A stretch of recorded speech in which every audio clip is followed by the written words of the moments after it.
તો નમસ્તે વિદ્યાર્થી મિત્રો, તમારા સૌનું હાર્દિક સ્વાગત છે જીકે ઓફિશિયલ યુટ્યુબ ચેનલ પર. તો મિત્રો પીએસએ નું કટ ઓફ છે આ વખતે જે પણ એક્ઝામ લેવલ છે કેટલું રહેશે. તમામ મિત્રો છે અને મિત્રો 8 માર્ક્સનો જે પણ વધારો છે મળવાપાત્ર થાય છે. જો વાંધારજો કરવામાં આવશે ને મિત્રો એ વાંધારજો જો માન્ય ગણાશે તો મિત્રો 8 માર્ક્સ છે ઓલમોસ્ટ તમામને વધવા પાત્ર થાય છે. તો તમામ મિત્રો માટે મિત્રો સારા સમાચાર છે ભાઈ, 8 માર્ક્સ વધશે. એની સાથે મિત્રો કટ ઓફ છે કેટલું રહેશે એની પણ આજે આ વિડીયો અંદર ચર્ચા કરવાના છે. તો વિડીયોમાં છે છેલ્લે સુધી બની રહેજો જેથી કરી આવી તમામ ડેટા અમે સૌથી પહેલા તમારા સુધી પહોંચાડતા રહીએ. એની અંદર જો વાત કરીએ મિત્રો, એની અંદર જેને પણ મિત્રોને 70 થી 75 પ્લસ મિત્રો માર્ક્સ આવેલા છે એ બધાય ભાઈ સારું એવું રિઝલ્ટ બનાવ્યું એ પ્રમાણે કહી શકાય. કારણ કે મિત્રો 75 ની ઉપર માર્ક્સ એટલે સારું એવું. અને બી ની અંદર છે મિત્રો એને લગભગ 50-55 ની આજુબાજુ મિત્રો 50-55 ની ઉપર છે ને માર્ક્સ હોવા જોઈએ.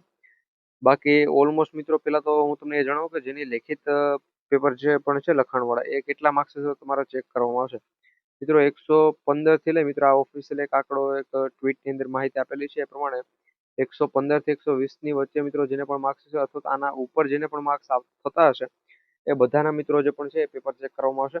અને એના પછી મિત્રો આગળની બધી કાર્યવાહી છે કરવામાં આવશે. એના કેટલા ગણાના બોલાવવામાં આવે તો મિત્રો તમને ખબર જ હશે. બાકી તમારે જે પણ ફાઇનલ કટ ઓફ છે કેટેગરી પ્રમાણે, તો એની અંદર જો મિત્રો તમને જણાવ તો ગયા વખતે મિત્રો બધા એમ એકેડેમી વાળાને બધા કહેતા હતા કે 100 સોરી મિત્રો 80 જેટલું રહેશે. પછી ઘણા એમ કીધું છે કે 120 જેટલું રહેશે. પરંતુ મિત્રો ત્યારે અમે તમને કીધું ભાઈ 130 ની ઉપર જેને પણ માર્ક્સ હશે એનું થશે. તો ઘણા બધા મિત્રો છે કોમેન્ટ બોક્સમાં કોમેન્ટ કરી હતી કે આટલું બધું ઊંચું કટ ઓફ ન રહે, આટલું બધું ન રહે. પરંતુ તમે પાછળનું જે પણ પીએસઆઈ નું કોન્સ્ટેબલ નું જોઈ લેજો, એની અંદર મિત્રો 130 પ્લસ માર્ક્સ હોવા જરૂરી છે. એ પ્રમાણે આખું ઓફિશિયલી જાહેરાત જ છે કરવામાં આવેલી છે. તો આ વખતે મિત્રો આપણી પાસે આંકડો પણ આવી ગયો છે ભાઈ કેટલા ઉમેદવારો પરીક્ષા આપેલી છે. હવે મિત્રો એનું ફાઇનલ કટ ઓફ છે કેટલું રહે છે તો મિત્રો મેં તમને હમણાં જણાવ્યું એ પ્રમાણે તમને જો 70-75 ની ઉપર માર્ક્સ હોય તો પછી સારું એવું કહેવાય. એની અંદર અને બી ની અંદર 50-55.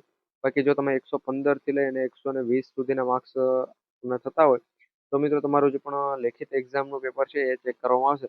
અને મિત્રો એ પેપર ચેક થાય છે એના પછી અમે તમને ફાઇનલ કટ ઓફ જે પણ હશે એ બનાવી આખું સંભવિત જે પણ થતું છે એ કરી અને આપશું. ગયા વખતે પણ મિત્રો મેં આપેલું હતું ને એ મિત્રો 100% એટલું જ કટ ઓફ રહ્યું હતું. ફક્ત મિત્રો 1 થી લઈને 2 માર્ક્સ જ આડાવડું થયું છે. બાકી મિત્રો એને એ જ કટ ઓફ રહ્યું હતું. અને આ વખતે પણ મિત્રો લગભગ અંદાજ પ્રમાણે છે મિત્રો 100 ની 120-130 ની આજુબાજુ મિત્રો આ વખતે પણ છે કટ ઓફ રહેવાનું છે. પરંતુ ફાઇનલ કટ ઓફ કેટલું રહે છે એના ઉપર એક સંપૂર્ણ માહિતીનો વિડીયો આવશે. તો એ વિડીયો માટે લાઈક કરી દેજો આ વિડીયોને. ચેનલ પર નવા તો ચેનલ સબસ્ક્રાઇબ કરી બેલ નોટિફિકેશન ઓલ ઉપર સેટ કરી દેજો. અને મિત્રો બીજી મહત્વની વાત કે આપણે ટેલિગ્રામની લિંક છે ડિસ્ક્રિપ્શનની અંદર આપેલી છે. ખાસ કરી ત્યાં જોડાવાનું ભૂલતા નહીં. મળીશું એક નવા વિડીયોમાં. જય હિન્દ.